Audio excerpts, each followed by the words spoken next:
President Canerva, Secretary General, Sir Oliver, distinguished parliamentarians, Excellencies, ladies and gentlemen. It is my distinct pleasure to address the OSCE Parliamentary Assembly for the first time in my capacity of the OSCE Chairperson-in-Office. Today I would like to present to you the priorities of the Serbian chairmanship for 2015.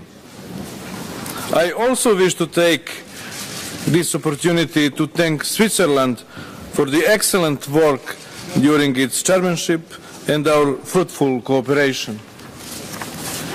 I would also like to extend a warm welcome to Germany as the new member of the OSCE Troika. Ladies and gentlemen, I would like to begin by stressing the importance of this year as the 40th anniversary of the Helsinki Final Act. Although much has changed since 1975, the norms, principles and commitments of this document and our collective responsibility to act in accordance with them are more relevant than ever. The legacy of the Helsinki Final Act, dialogue and compromise, peaceful resolution of disputes, confidence building, solidarity, responsibility and cooperation will also be the main tenets of our chairmanship. In line with the Astana vision, we will aim at rebuilding trust and confidence in order to create a positive agenda for the future. Excellencies, the chairmanship of Serbia comes at a very difficult moment for security of the Euro-Atlantic and Euro-Asian regions. The crisis in and around Ukraine is the most tragic proof of that. Once again, I encourage all sides to fully adhere to the package of measures for the implementation of the Minsk agreements signed on 12 February, thus seizing the opportunity to de-escalate the conflict and put an end to civilian casualties. I strongly urge all sides to refrain from any action that might endanger the ceasefire in eastern Ukraine, which came into effect on the 15th February 2015. Another opportunity for a peaceful resolution on the conflict should not be missed. For the effective support of the OSCE, it is crucial that all sides closely cooperate with the SMM, respect and ensure their safety, security, unhindered access and freedom of movement of the SMM monitors on the ground. My special representative to the Trilateral Contact Group, Ambassador Tagliavini, continues to make every effort towards the restoration of peace and stability in Ukraine. The main priority of our chairmanship will be to support all efforts leading towards a peace process. We will continue to work together with the Troika and all the key stakeholders. The implementation of the agreed package of measures by all parties is essential. The Special Monitoring Mission has the ability to assist in carrying out the provisions of these two instruments in full, and it has proven to be an invaluable and unique asset. The Trilateral Contact Group will contribute significantly to the implementation of the package of measures related to the Minsk agreements and furthering the peace process. I strongly support the efforts of the Chief Monitor, Ambassador Apakan, and my Special Representative, Ambassador Tagliavini. I can assure you that Serbia is acting and will continue to act as an honest broker in this process. Creating conditions for dialogue and compromise must be a joint responsibility of all participating states, as well as all OSCE institutions and structures. To this end, I would like to commend the OSCE Parliamentary Assembly for its role in monitoring elections in Ukraine last year, also for creating an interparliamentary liaison group on Ukraine that brings together parliamentarians from Ukraine, Russia and other participating states to promote dialogue and contribute to the de-escalation of the conflict. The Parliamentary Assembly has once again demonstrated its importance as a forum for exchanging ideas and initiating joint action. I stand ready to explore, together with all of you, how we can best cooperate to help restore peace and stability in Ukraine. Ladies and gentlemen, consistent with the OSCE's fundamental principles, the Serbian chairmanship will also prioritize the resolution through agreed formats of protracted conflicts in the OSCE region. While high-level contacts between the parties and the meetings of the formats should continue, we believe that, considering the prevailing circumstances, some concrete steps could improve trust and confidence among parties, thus opening the way to tackle more substantive problems.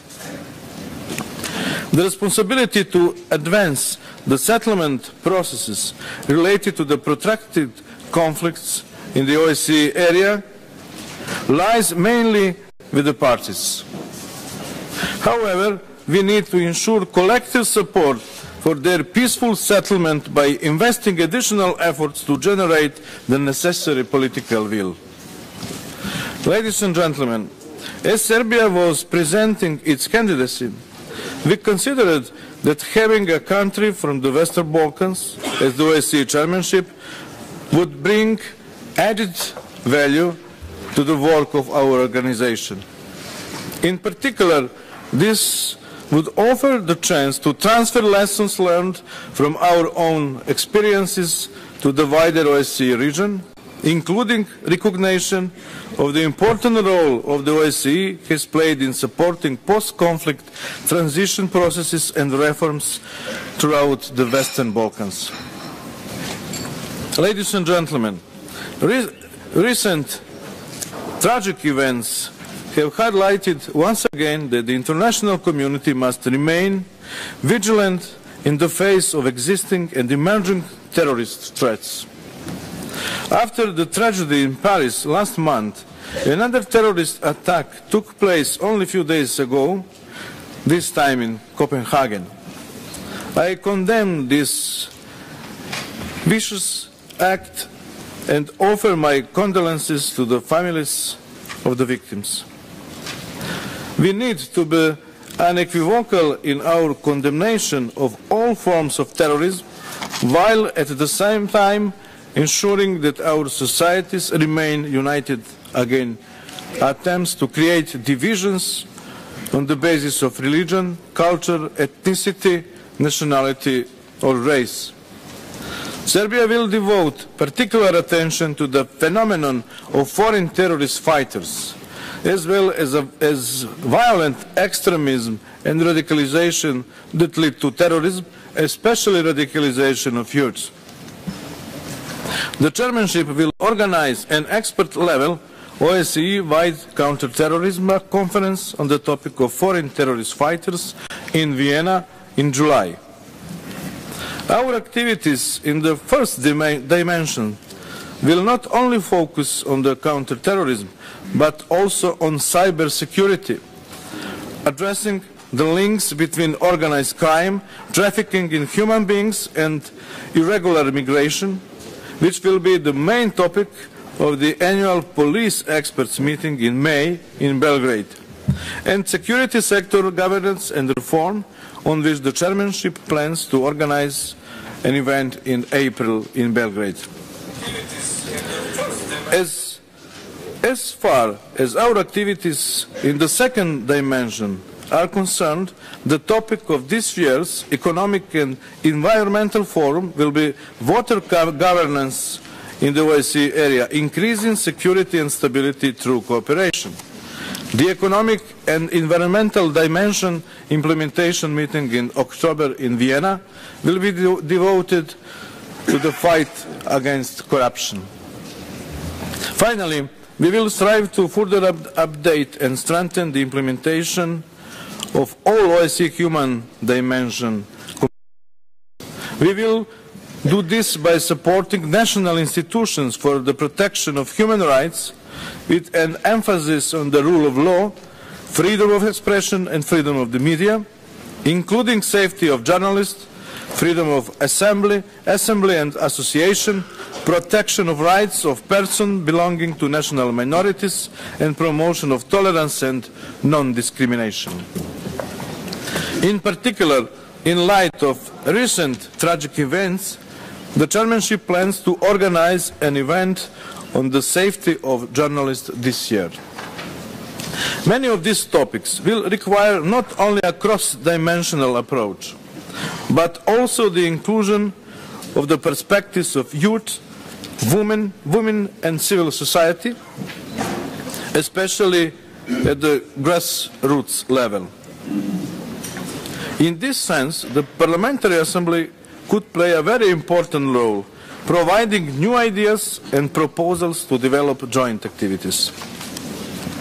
Ladies and gentlemen, in our efforts to achieve the peaceful resolution of the ongoing crisis in and around Ukraine, we should not lose sight of a broader strategic outlook on European security and the importance of upholding our common values and principles.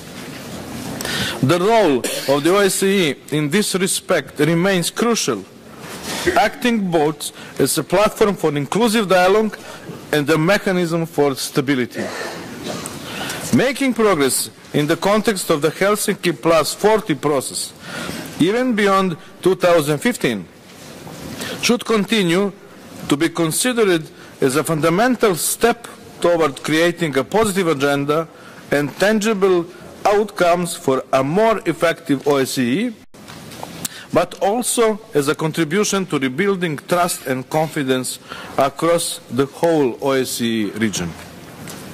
In this regard, I expect that the panel of eminent persons on European security as a common project launched at the Basel Ministerial Council will make useful recommendations, and I look forward to its suggestions for how we can replace the current culture of confrontation with one of cooperation and joint action. I also welcome the Parliamentary Assembly's Helsinki Plus 40 initiative to conduct a series of events devoted to European security and the role of the OSCE. These discussions provide an excellent opportunity to increase cooperation and generate innovative ideas. I look forward to discussing with all of you, distinguished parliamentarians, how we can work together to strengthen peace and security across the OSCE region. Thank you very much.